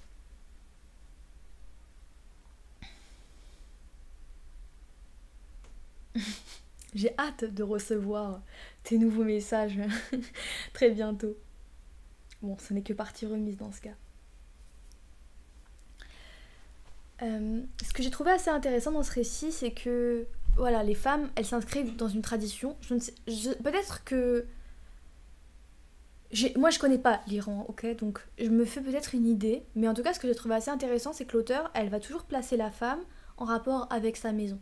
Donc je ne sais pas si c'est en rapport avec les traditions iraniennes, mais je l'ai perçu comme ça. Après, peut-être contredisez-moi si j'ai tort. Honnêtement, je sais pas. Mais en tout cas, dans le sentiment que j'ai eu quand j'ai lu le texte de Zoya Pirzad, c'est que la place de la femme était intimement liée à la maison. Donc pas dans son côté très cliché, la femme à la maison, à la cuisine. C'est pas forcément que ça. Hein. Mais il y a cette idée que dans la tradition, la femme doit être l'hôte aménager la maison, décorer la maison, savoir faire à manger, savoir cuisiner, etc. Et cette idée que finalement c'est sa place, mais les personnages dans l'histoire le choisissent parfois, le désirent, mais d'autres fois en fait s'y désintéressent. Quelquefois voient la maison plutôt, par exemple pour le personnage de la femme plus âgée, comme un héritage, l'idée qu'il faut le protéger et le faire perdurer. Aucune idée. Tu m'apprends un truc, donc apparemment c'est de la littérature blanche, je ne sais pas. Sans doute peut-être, je ne sais pas. Donc voilà, toutes les femmes vont toujours avoir un rapport avec ça. Je sais que c'est pas du tout ton genre de lecture Gilgamesh. Moi perso j'ai apprécié, mais ce que j'ai apprécié plus que les histoires d'amour en elles-mêmes, plus que les petites histoires de ces femmes qui vont être déçues dans leurs relations, c'est vraiment tout le contexte qu'il y a derrière. Vraiment le rapport, le contexte historique, le contexte, voilà, justement le rapport à la maison que j'ai trouvé très intéressant. Voilà, le dernier personnage donc de la femme qui est d'ailleurs à l'origine du titre, donc le goût âpre des kakis parce elle possède un arbre qui inclut ce fruit. Je ne sais pas le nom de l'arbre à kaki chez elle. Et bien voilà, elle était assez intéressante parce que finalement sa maison était une très belle maison, une maison très décorée, très richement parée, mais à la suite de la mort de son mari, elle n'a eu personne pour venir reprendre le feu de cette maison et venir la consolider, venir la soigner, venir l'entretenir puisqu'elle n'a jamais eu d'enfant. Et bien cette femme, elle va pourtant continuer à vivre dans une maison trop grande pour elle et qui représente finalement des vestiges. Elle s'écroule petit à petit comme cette époque révolue où bien il fallait avoir une grande maison, etc. et qui est loin de la réalité, d'une modernité où on veut un appartement plus étroit mais aussi plus proche de la ville, qu'à cette période aussi il y a une idée de la guerre, donc finalement les maisons se disloquent petit à petit et elles représentent comme une période, en fait finalement comme si cette femme se cristallisait dans sa maison, c'était une métaphore de la femme à tous les âges, et comme si finalement le fait que la maison se détériore, c'était à l'image de cette femme qui vieillissait, etc. et qui continuait à vouloir porter un héritage qui était peut-être désuet par rapport à une réalité contemporaine, mais un homme va rencontrer cette femme, être colocataire dans son appartement, dans sa maison, et participer à réveiller cette histoire en parlant avec elle, en devenant ami avec elle, et donc donner une place à cet héritage dans la modernité. Plaque minier. Merci pour cette information. Plaque minier. J'aurais jamais pensé que c'était ça. C'est fou. Plaque minier. Donc là je me suis un peu étalée dans les détails, mais c'était pour vous faire un peu le portrait de ce que ça peut être. Je trouve que c'est vraiment empreint de poésie, mais c'est très représentatif des choix éditoriaux des éditions Zulma, si vous avez l'habitude de les lire. C'est souvent leur patte, leur style. J'ai beaucoup aimé ce texte, je dirais pas que ça fait partie de mes préférés, mais je l'ai lu sans difficulté. Ça m'a paru, voilà, ça m'a fait passer un bon moment, donc je vous le recommanderais également. Je pense pas que ça soit une nouveauté, et puis d'ailleurs la couverture est plutôt fait partie de l'ancienne collection de l'ancienne littérature, l'ancienne collection, je me suis perturbée, fait partie de l'ancienne collection des éditions Zulma parce qu'ils font plus trop des trucs comme ça maintenant, mais je pense que c'est facilement trouvable. S'il est en bibliothèque, a priori vous pourriez vous le procurer.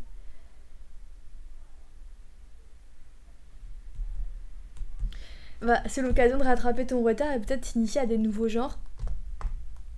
Franchement, non, au contraire, parce que justement, comme c'est un recueil de nouvelles, c'est assez court, c'est assez facile à lire, l'écriture est assez moderne. Après, bon, voilà, il faut aimer les niaiseries sentimentales, etc. Si t'es pas du tout à l'aise dans ce style-ci, je pense que ça va pas du tout te plaire. Bon, au moins, vous êtes deux à être un peu perdus. J'espère que je suis pas trop complexe dans ma façon de parler. J'essaie d'être assez large pour expliquer un maximum le texte. Bon, là, c'est vrai que la sélection est plutôt... Non, ça va, c'est assez éclectique, puisqu'il y a eu Pérec, c'est plutôt contemporain, romantisme avec George Sand, très actuel avec Pirzad, de BD. J'essaie d'être un petit peu variée, Cthulhu et tout. Mais ça peut vous donner des envies de lecture un peu plus voilà, diverses, si c'est votre résolution pour cette année de lire plus. Je pense que là vous avez un panel assez vaste. Et on va terminer par un livre qui va beaucoup te plaire, je pense, Gilgamesh, qui je pense va t'émouvoir. Et pour ceux qui font partie de ma génération, je pense que vous allez très très vite reconnaître. puisqu'il s'agit du nouvel opus de Lou. Donc Lou, pour ceux qui ont plus ou moins mon âge, c'est une BD qui raconte la vie d'une jeune fille. Là c'est un nouvel opus, hein, mais qui va raconter la vie d'une jeune fille. On va la suivre à toutes les époques de sa vie et on va découvrir son univers. Elle vit seule avec sa mère qui est un auteur de fantasy à en devenir. Un auteur en devenir qui est fan de jeux vidéo, qui est très nul en cuisine. Donc vraiment c'est une mère au foyer mais un peu décalée. Elle vit avec elle dans une ville qui n'est pas nommée et on va la voir évoluer donc de sa petite enfance jusqu'à son âge adulte. Ça c'est la série Lou et cette année l'auteur a décidé de faire réapparaître le personnage dans l'actualité avec Lou Sonata.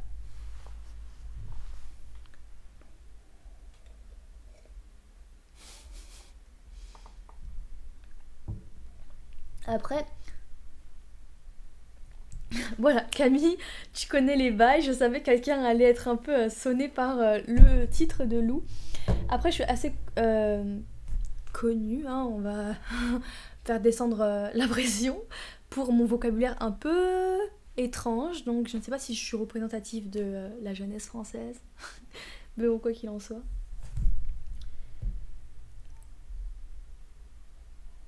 Merci Gilgamesh de participer à améliorer mon vocabulaire. Comme tu peux le voir Yotsu, je prétends avoir un vocabulaire, mais je ne sais pas que opus c'est pour une œuvre musicale. Donc bon, c'est tout relatif. Hein. J'ai lu les Astérix aussi, mais j'ai jamais été très fan. J'étais plus Schtroumpf ou Titeuf, mais j'étais fan absolue de Lou. Je pense que comme vous avez beaucoup de jeunes femmes de mon âge, vous avez apprécié Lou. Bien que je sache que Sempiternal Dust, si elle est toujours sur les streams, ne lisez pas du tout Lou parce que voilà, elle l'a vu de loin mais elle l'a jamais feuilleté. Donc c'est l'occasion en fait pour ceux qui n'ont jamais découvert Lou de plonger dans l'univers parce que Lou Sonata ça reprend la vie de Lou mais début de l'âge adulte. Elle est étudiante, elle a donc 18-19 ans, elle étudie à la faculté etc. Elle se cherche, elle se pose des questions qu'on peut se poser quand on a entre 18 et 20 ans, 25 ans. Et donc c'est très actuel et ça suit finalement la tranche d'âge des personnes qui ont découvert Lou depuis leur enfance, mais ça peut aussi toucher un nouveau public puisqu'on n'est pas obligé d'avoir lu toute la série Lou pour comprendre l'univers de Lou Sonata.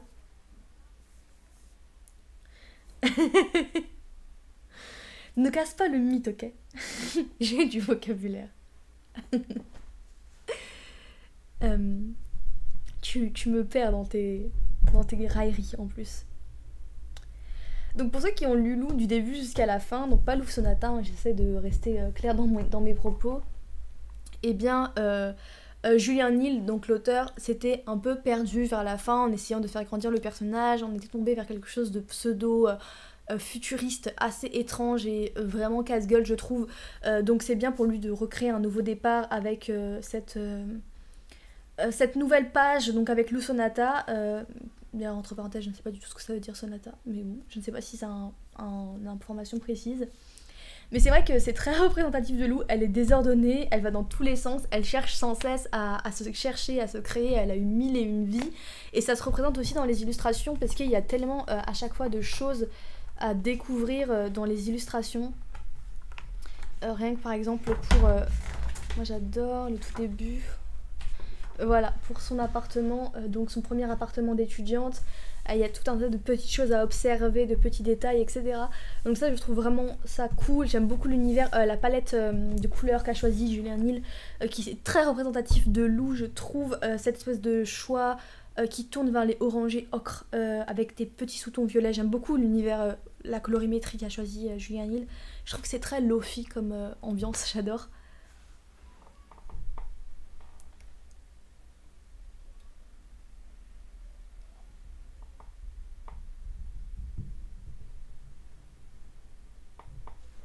Bon, on fait un bisou à Marianne qui connaît les vrais bails. Je sais pas si elle a lu d'ailleurs Lou Sonata. En quel cas, peut-être que je pourrais lui prêter. On fera un petit échange. Moi, j'adore l'univers. Vraiment, Camille, si t'as aimé Lou dans ton enfance, je t'encourage vraiment à le lire. Franchement, c'est super bien. Il y a un film, il y a même eu un dessin animé, il me semble, une série animée qui est sortie il y a quelques années maintenant, à l'époque de M6 Kid et tout. Je sais pas, je pense pas que ça soit encore. Ça passe encore à la télé, ça, je pense pas. Mais j'ai jamais vraiment suivi. J'ai suivi que la série en BD en fait, donc je sais pas trop si c'est voilà, représentatif de l'univers sur papier. Il y a un livre comme ça qui s'appelle Geronimo Stilton, Satin Nature, si jamais t'as envie de retrouver ce petit cringe nostalgique de l'enfance. Et il y a une petite information que je voulais juste vous donner si jamais vous voulez acheter la BD. Il y a une possibilité de vivre l'expérience de manière interactive si vous téléchargez l'application Bim Bim. Vous pouvez avoir accès à l'illustration en réalité augmentée, ce qui je trouvais très très cool pour une BD. Et il y a aussi la possibilité d'avoir accès à une bande son qui accompagne l'histoire. Bien évidemment ils ont mis ça à la fin, ce qui fait que je ne l'ai pas fait et je ne l'ai pas vu, donc je pense que je vais essayer de le relire, mais voilà, si jamais vous l'achetez, faites bien attention à cette mention là parce que moi je me suis fait avoir pour le coup. Et là ça reprend tous les livres donc de Lou, donc de la première saison, la première génération, et il y a un intégral également que je veux vraiment me procurer juste pour retomber dans l'enfance. Donc voilà, si vous voulez une petite bulle de nostalgie pour les gens de la génération 97, 98, 2000 et tout, n'hésitez pas à aller découvrir cet univers là. Je trouve que c'est vraiment... ça participe en fait à... ça illustre notre génération, je trouve, dans les questionnements qu'elle se fait, les rapports à l'écologie, les rapports à sa place dans le monde, des rapports politiques et tout, et je trouve ça très très cool. Je comprends aussi d'ailleurs qu'on est très très cliché parce qu'on se croit unique dans notre génération et puis on se rend compte que un illustrateur, un BDiste est capable de, en quelques mots, de nous représenter. Donc ça m'a fait aussi beaucoup rire de me voir d'au-dessus. Mais voilà, je vous encourage à le lire si vous l'avez jamais vu, jamais découvert. Je trouve ça super sympa.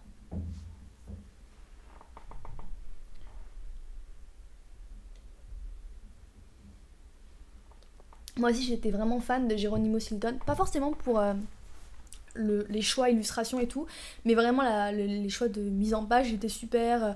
Donc il y avait des accompagnements de mots, etc. pour chaque son, chaque mot était accompagné d'une typographie particulière pour faire comprendre à l'enfant, même s'il n'avait pas connaissance du mot, de ce qu'il voulait dire. Il y avait des choses à gratter, à toucher, etc. Et d'ailleurs je crois que le slogan de Geronimo Stilton c'était le premier livre qui pue et qui sent bon. Donc c'était vraiment une époque. Mais d'ailleurs il était vraiment ultra connu et ultra populaire. Je sais pas si tu as déjà eu l'occasion de faire des salons du livre et tout. Et à chaque fois il y avait une foule devant son stand pour faire dédicacer l'ouvrage. Mais ouais, je pense que c'est vraiment aussi la même génération, ceux qui lisaient les Geronimo Stilton, lisaient Lou, ou bien lisaient les Nombrils, ce genre de choses.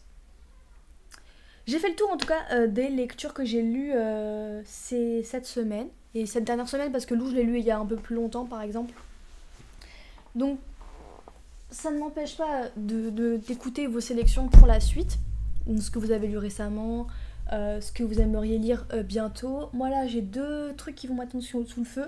Je pourrais pas les commencer tout de suite parce que j'ai une vidéo qui s'en vient et donc il faut que je lise en rapport avec la vidéo. C'est toujours un peu le sempiternel problème de ma vie. Mais j'ai acquis, enfin on m'a offert 2 nouveaux ouvrages. J'ai eu le premier tome du Seigneur des Anneaux, incroyable mais vrai, je vais lire le Seigneur des Anneaux maintenant que j'ai le premier tome. Et j'ai eu un nouvel ouvrage aux éditions Toussaint Louverture dont j'ai complètement oublié le nom. Et j'ai la flemme d'aller les chercher. Est-ce que vous voulez les voir ou pas? Est-ce que ça vaut le coup? Je vous les montre. Donc ça je pense que c'est les 2 trucs que je vais commencer dès que j'aurai un peu plus de temps. Sinon, comme là j'ai une prochaine vidéo qui va tourner autour de Cocteau, je vais lire pas mal de textes de cette période, donc 20e siècle, contemporain, etc. Enfin, début 20e. Après, faut savoir Camille que ce livre, je l'ai poncé jusqu'à la moelle. Je l'ai encore, hein, mais il est déchiré, la cote elle est arrachée, etc. Je l'ai lu je sais pas combien de fois, donc je pense que c'est pour ça que je me souviens encore du slogan.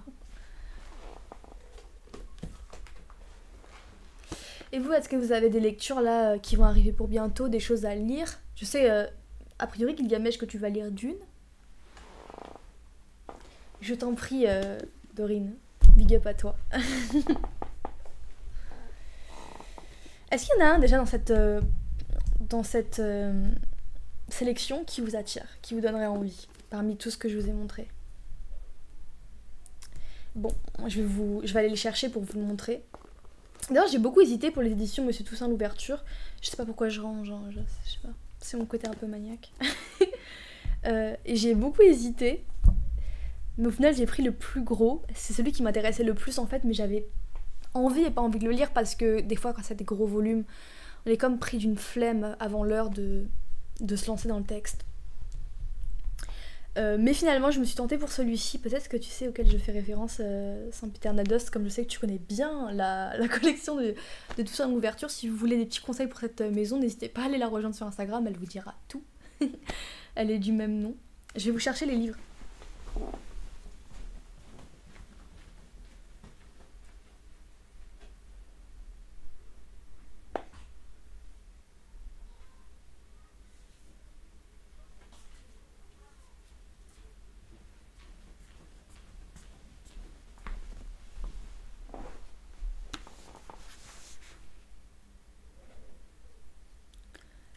Moi, je lis jamais de développement personnel. Enfin, jamais. Jamais dire jamais. Bah, c'est ça en fait. Moi aussi, ça fait longtemps que je voulais lire du Pérec, donc je me suis lancée. Mais je pense que c'est peut-être pas représentatif de son travail d'écriture parce que j'avais déjà lu des extraits d'un autre de ses textes. Je sais plus comment il s'appelle, mais tu sais, c'est le texte qui se passe dans un immeuble où on voit. J'ai un cheveu, ça me dérange. Euh, on assiste à des bribes de vie de toutes les personnes qui vivent dans un immeuble et tout machin, comme si finalement on avait ouvert l'immeuble en deux et qu'on pouvait avoir accès à leur vie. Celui-là était vraiment cool, je me rappelle en avoir eu des extraits, il m'avait donné vraiment envie, mais impossible de me souvenir du titre. Ouais, peut-être que c'est pas forcément représentatif, mais après je trouve ça cool de voir comment il a travaillé ce challenge de pas utiliser de voyelle E pour tout le texte, je trouve ça assez intéressant, mais tu verras, l'écriture est assez spéciale. Tu me dis depuis des mois que tu veux te lancer dans Proust Satin, et en même temps tu me dis depuis des mois que t'arrives pas à lire. Peut-être que tu devrais te lancer dans du Cthulhu, c'est un petit peu plus court et facile à découvrir pour commencer, parce que c'est vrai que Proust il a une écriture assez imbuvable. Bonsoir Isatos, t'arrives juste à la fin de mes revues, je suis désolée.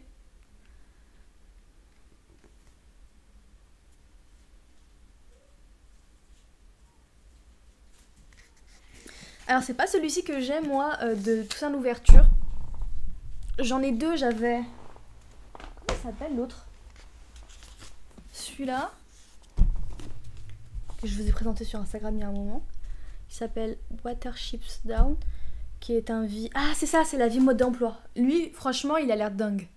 Enfin, hyper prenant et tout, et très facile à lire, si jamais tu veux commencer par quelque chose. Après, si t'as envie d'un truc un peu bizarre, la disparition c'est cool. Franchement, je me tente à l'écouter en audiobook, mais j'ai pas forcément envie de le lire parce que ça m'a jamais attiré. Je trouve qu'il a une écriture trop longue et pesante. Mais j'ai eu l'occasion d'écouter un extrait de son texte lu par Proust lui-même il y a longtemps. Il y a un DVD en fait, un Blu-ray qui vous propose cette possibilité de l'écouter. Donc s'il est disponible sur Audible, je pense que je le prendrai. Mais j'ai toujours pas fini Les Misérables et je me suis lancée aussi dans un texte de... comment il s'appelle encore celui-là?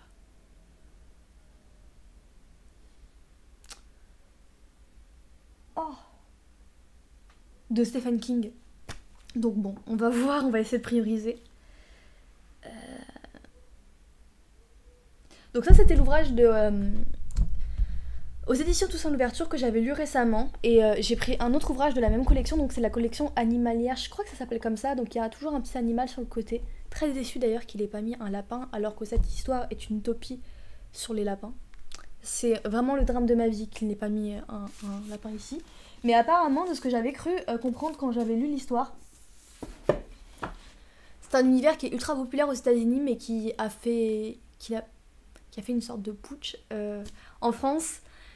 Donc finalement il a été réactualisé par Toussaint l'ouverture et c'est très cool, et d'ailleurs je crois qu'il y a un film ou une série, je sais plus, sur Netflix, un film il me semble. Et cette fois-ci, pour revenir avec Monsieur Toussaint l'ouverture, j'ai pris celui-ci, donc La maison dans laquelle, de Mariam Petrosian, donc encore dans la collection animalière, mais celle-ci, cette fois-ci la noire, avec Alors là, je sais pas ce que c'est comme animal, vous me direz.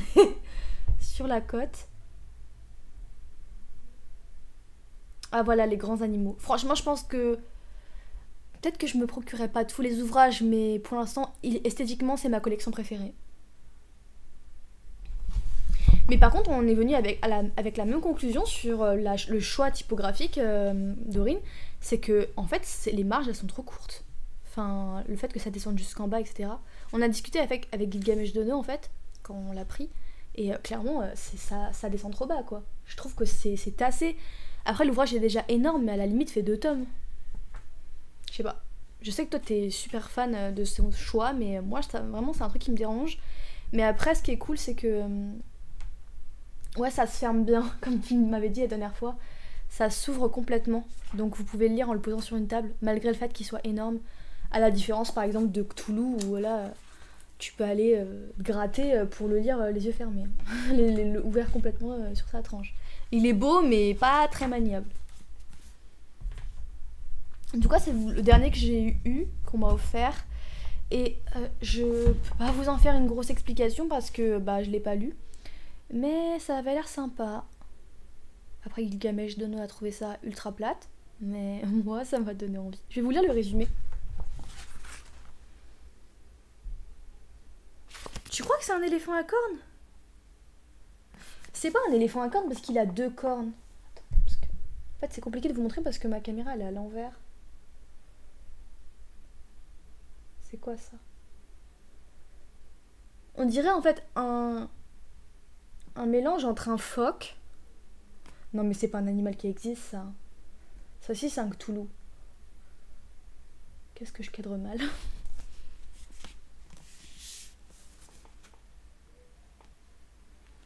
Ah, d'accord. En fait, t'as peut-être raison, c'est peut-être un éléphant à cornes. Ça existe les éléphants avec des cornes? Vous me créez un trouble là. Non, j'ai pas du tout lu les métros. Je sais même pas ce que c'est en fait, à vrai dire. Je vais vous lire le résumé du texte. Donc, encore une fois, je vais me répéter pour ceux qui viennent d'arriver, mais c'est La maison dans laquelle de Mariam Petrosian aux éditions Monsieur Toussaint l'ouverture.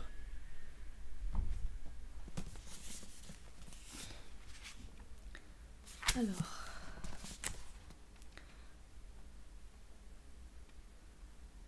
Dans la maison, vous allez perdre vos repères, votre nom et votre vie d'avant. Dans la maison, où vous ferez des amis. Dans la maison, où vous ferez des ennemis. Vous mènerez des combats, vous perdrez des guerres. Vous connaîtrez l'amour, vous connaîtrez la peur. Vous découvrirez des endroits dont vous ne soupçonniez pas l'existence. Dans la maison, aucun mur n'est un mur. Le temps ne s'écoule pas toujours comme il le devrait, et la loi y est impitoyable. Dans la maison, vous atteindrez vos 18 ans transformés à jamais et effrayés à l'idée de devoir la quitter. Évocation de l'adolescence, la maison dans laquelle est un champ. Évocation de l'adolescence, la maison dans laquelle est un champ d'amour à cet âge ingrat et bienheureux, à ses exaltations et ses tragédies, au sentiment de frustration et de toute puissance qui la traverse. Mariam Petrosian a réussi à créer un univers bariolé, vivant et réaliste, pétri de cette nostalgie et de cet émerveillement que nous avons tous au fond de nous et qui fait que parfois nous refusons de grandir et d'affronter la brutalité du monde. Donc voilà pour le résumé. Donc c'est encore un truc larmoyant, comme je les aime, et un peu noir dans le fond, donc j'ai hâte de le découvrir.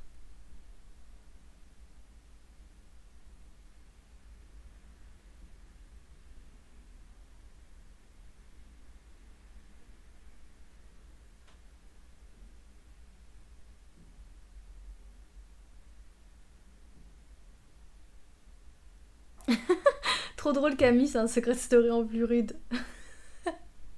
J'avoue c'est pas mal. Sauf que bon là apparemment il y a qu'un seul protagoniste. Peut-être qu'il y en aura plus à voir. Salut Super Pig, comment tu vas? Bon apparemment 2033 ou 2033 je ne sais pas. Métro 2033 ou 2033. C'est genre la série du siècle.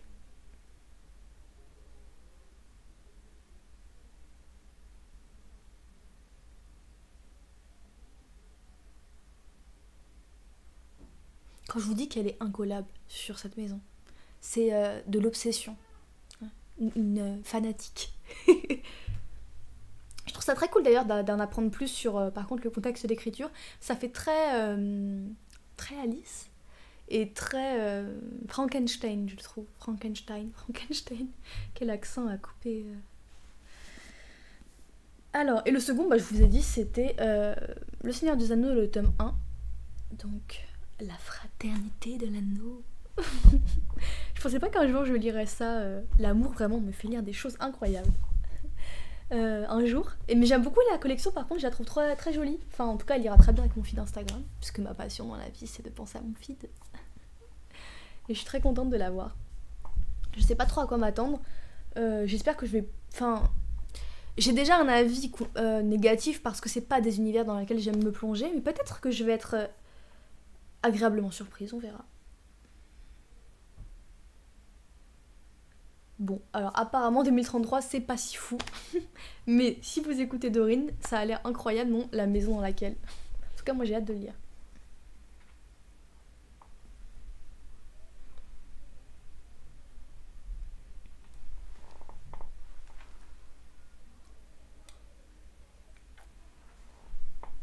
D'ailleurs, j'en profite pour vous demander si jamais il y a des jeux du style littéraire, comme dit Gilgamesh, que vous avez envie de voir sur la chaîne, n'hésitez pas, parce que c'est un stream que j'avais commencé à faire l'année dernière, fin d'année dernière, avec le Castlevania, pour accompagner la lecture de Dracula. Mais pourquoi pas réitérer l'expérience avec d'autres jeux. C'est dommage que j'ai pas joué au Alice quand on lisait les Alice. Manque de bol, mais pourquoi pas pour la suite si vous avez des idées en particulier. Bon, je vois qu'il y a des amateurs de Tolkien. Personnellement, je suis pas du tout une adepte de ce genre d'univers, mais je suis curieuse. Je le comparerai pas à du Harry Potter parce que je sais de sources sûres que la qualité d'écriture est bien au-dessus de... Comment elle s'appelle encore celle-là? De l'autrice de Harry Potter, comment elle s'appelle?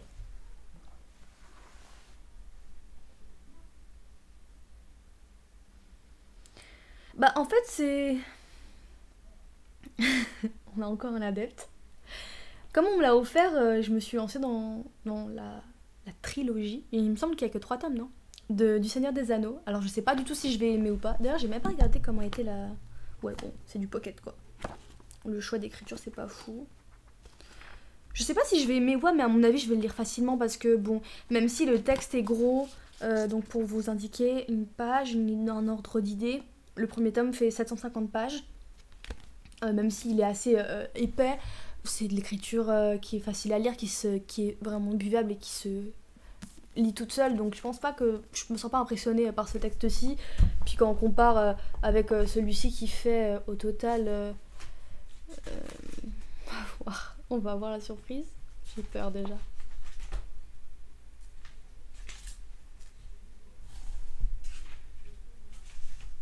Dis donc, il en faut des pages pour savoir cette information. 1069 pages avec du caractère serré. Je me dis que finalement, ça c'est pas si pire. Hein. 700 pages, ça se lit tout seul. Ouais, c'est ça, J.K. Rowling. J.K. Rowling. Alors... Vous êtes de complaisance pour acclamer Tolkien apparemment.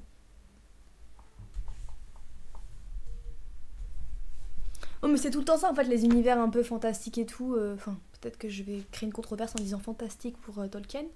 Vous m'avez compris. C'est qu'il y a toujours une partie descriptive pour mettre en place l'univers, après ça passe. Auquel cas, si vraiment je me sens tannée par cette description, je saute les pages et puis basta punto. Hein. Franchement, il faut savoir se faire plaisir quand on lit et pas se forcer.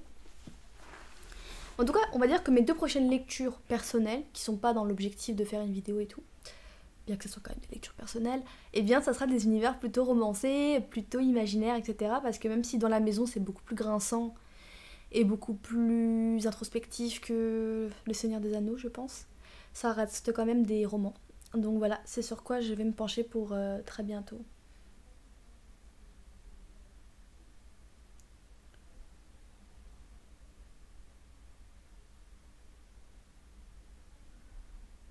Moi, je suis pas du tout une adepte des sagas personnellement. Euh, Ah ouais, j'avoue, pourquoi pas ABC Murder. Sinon, il y avait toujours la série Point and Click euh, des contes de Perrault, là. Petit chaperon rouge et compagnie, j'ai oublié le nom. Mais... Ouh, les Sherlock Holmes. Mais après ça, encore une fois, ça va être... Vous attendez pas à ce que je joue, en la réalité, pour ceux qui arrivent, c'est que moi, je vais commenter. Et Gilgamesh va jouer pour moi. Moi, je joue pas, moi. Moi, je regarde. Hein. Moi aussi, je suis un viewer, en fait. Mais j'ai trouvé ça fun la dernière fois. Alors, on va te contredire tout de suite, Gilgamesh.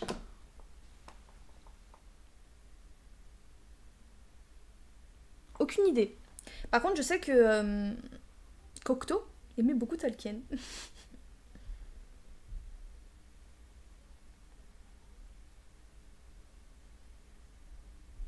Alors, Lovecraft est un écrivain américain connu pour ses récits fantastiques. Incroyable, non? D'horreur et de science-fiction. Donc c'est sans doute pour ça que tu ne l'associes pas du fantastique, mais il est connu pour ses récits fantastiques.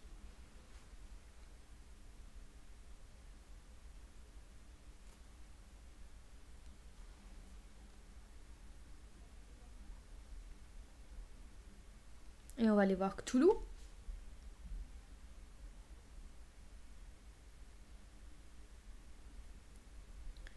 Gna, gna, gna, gna, gna.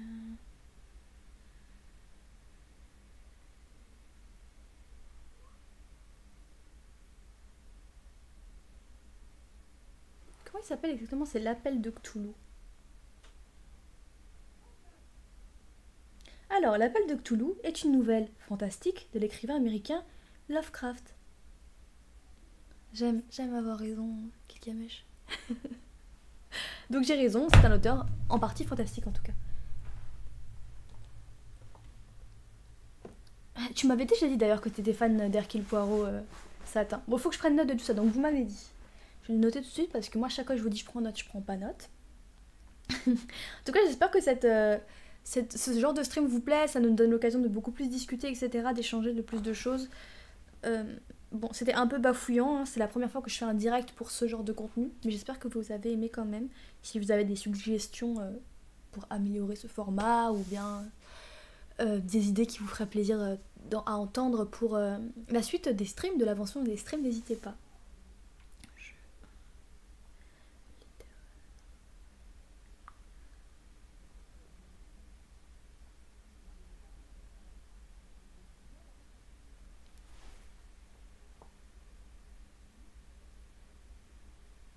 Non, ça c'est sûr que ça va pas me plaire. Déjà, je lis Les Seigneurs des Anneaux. J'aime bien mon petit confort de lecture quand même. ABC Murder.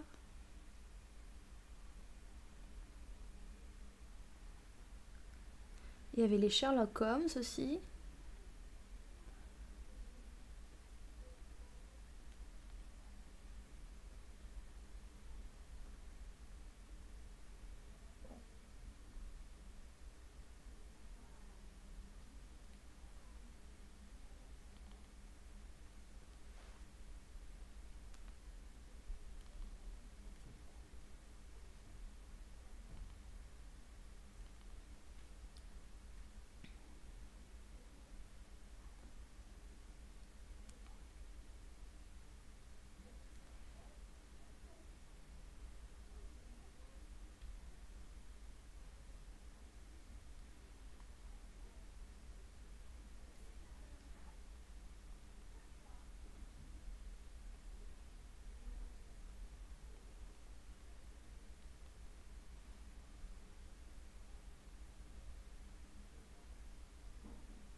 Contente que ça vous ait plu en tout cas. C'est vrai que ça fait longtemps qu'on n'avait pas fait un format comme ça.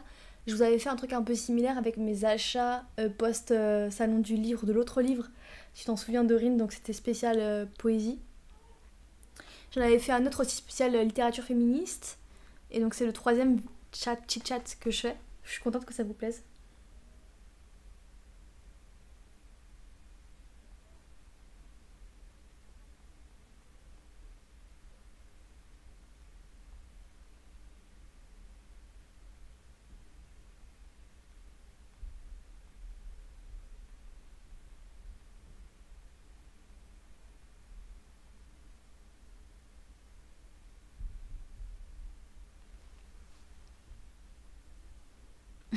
J'avoue, c'est du harcèlement pour métro.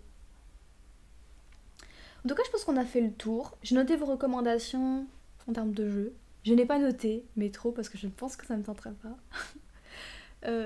Parce que c'est vraiment pas le genre d'univers que je pense qu'ils peuvent me parler. Excusez-moi, je suis dans un débat d'idées sur est-ce que Lovecraft fait partie d'un univers fantastique ou pas. Je devrais faire un sondage.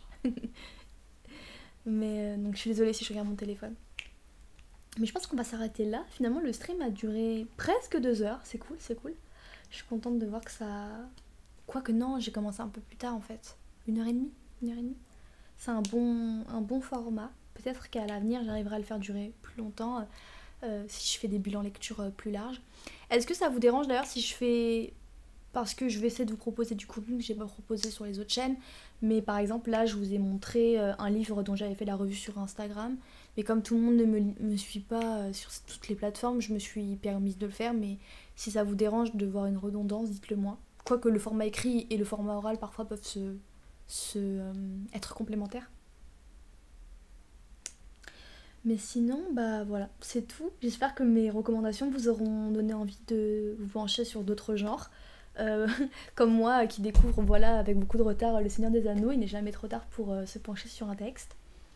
Et ça peut être votre prochaine résolution de cette année, de lire un peu plus ou de vous pencher vers des univers que vous n'auriez pas eu l'habitude de découvrir. C'est un peu le but aussi de ces revues-ci. Sur ce, je vais vous laisser passer votre soirée. On se retrouve la semaine prochaine pour un classique rendez-vous lecture en direct. Et pour le prochain bilan culturel, eh bien, enfin bilan littéraire, lecture, on se retrouve pour le mois de février. Ça fait loin, non? Donc ça vous donne le temps et puis je vais essayer de faire une thématique. Peut-être qu'on pourrait faire une thématique sur l'amour. Vous allez en entendre parler, je sais. Mais apparemment, je suis une spécialiste puisque sans le vouloir, j'ai choisi que des textes d'amour dessus. Donc je vais essayer de réfléchir à ça et de vous proposer une petite sélection. Ok, cool. Bon, bah dans ce cas-là, je me permettrai si jamais ça correspond à mes idées ou mes envies du jour. Ça me permet aussi de vous parler de trucs voilà, que j'aurais pas forcément mentionné sur mes réseaux, genre par exemple la BD Lou. Je pense vraiment pas que je l'aurais mentionné parce que elle est hyper populaire en ce moment, donc c'est cool de vous faire découvrir des nouvelles choses. Ok. Bon, sur ce, je vais vous laisser. Je vous souhaite une bonne soirée. On se retrouve à la semaine prochaine pour la suite de la lecture des Royaumes du Nord. Pour ceux qui n'ont pas suivi le stream, il est en rediffusion sur ma chaîne dans la collection des rediffusions tout simplement. Par contre, il ne sera pas retransmis sur YouTube. Ce stream là, par contre, je pense que oui. Pour ceux qui voudraient le regarder ou bien le partager, n'hésitez pas. Il sera sur ma chaîne pendant 15 jours, puis sur YouTube. Et pour concernant les Royaumes du Nord, on s'était arrêté au moment où Lyra et les Gitans s'étaient rendus dans la première île de la Laponie. Donc ils n'ont pas encore rejoint la partie nord de la Laponie. Et ils se sont arrêtés dans une île pour pouvoir discuter avec le consulat des sorcières pour éventuellement rameuter une sorcière dans leur troupe. Et ils sont repartis avec un dirigeable, un conducteur de montgolfière et un ours en armure qu'ils ont sauvé finalement de l'esclavage. Et toute cette grande famille, cette grande communauté s'en va donc pour essayer de retrouver les enfourneurs et peut-être vaincre ce mal qui tente de tuer des enfants ou en tout cas de leur faire vivre des moments un peu difficiles. Mais on ne sait pas encore en quoi ça consiste. Donc voilà, je vous laisse sur ça. Si jamais vous avez envie de découvrir la suite de la lecture, n'hésitez pas à nous rejoindre vendredi à 21h30. Auquel cas, je vous dis dans un mois pour le prochain bilan lecture. Bonne soirée! Bonne soirée Camille, Sempiternaldus, Isatos, Trésor, Satin, Super Pix, il est toujours là, Gilgamesh, et merci d'avoir été si présent dans le chat, ça me fait plaisir de discuter avec vous, un peu plus que dans les lectures où je suis un peu dans la lecture, fatalement. Je suis contente d'avoir pu